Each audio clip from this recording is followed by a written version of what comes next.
Hey, what's up guys? It's Tanks and Critters here, and today I'm going to show you how I make a bioactive terrarium. A bioactive terrarium is basically a tank that has life more than just the invertebrate that you keep in it. It has a whole ecosystem going on within the tank. So we've got springtails and isopods basically doing all the breakdown of organic material, and that keeps the tank cleaner. Requires way less maintenance, as well as gives your life, whether it be frogs, lizards, invertebrates like centipedes, millipedes, it gives them a more abundant food source as well.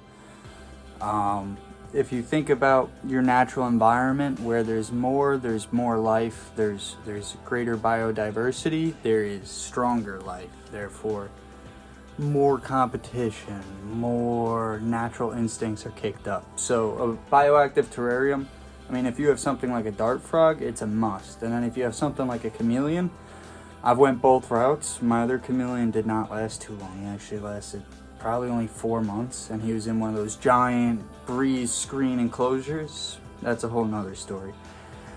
Bioactive's the way to go.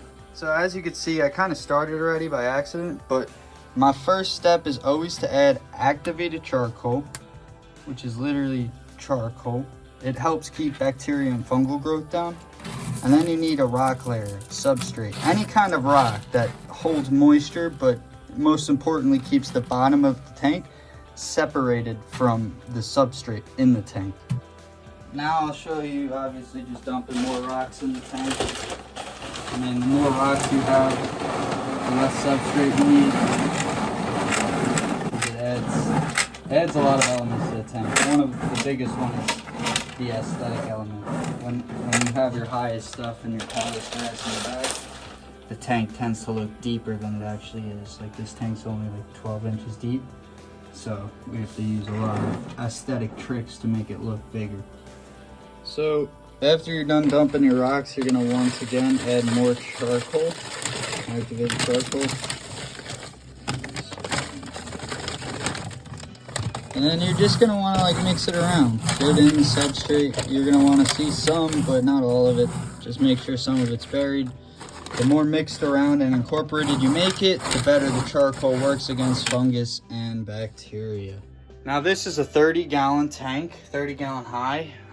The subjects that we're creating it for are these knolls right here. I thought I had a bigger setup when I got them, but the setup that I had didn't end up working.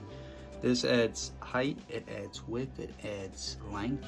These guys are gonna be killing it in this 30-gallon.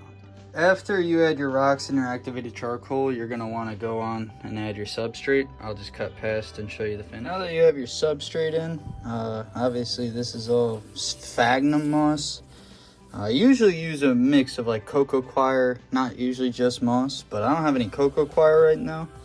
And there's obviously parts of the world that are not covered in fucking cocofiber, so this is gonna work perfectly. I've got 2 plants that I'm gonna add to this. I've got pothos and the spider plant.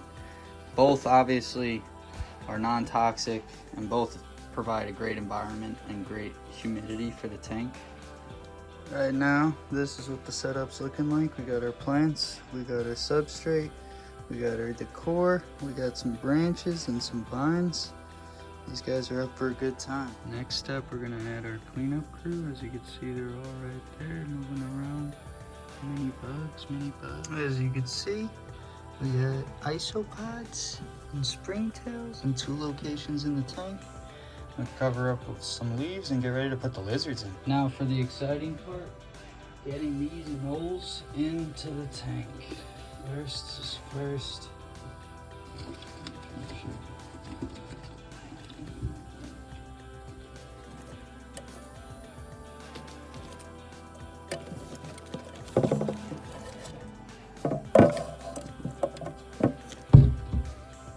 That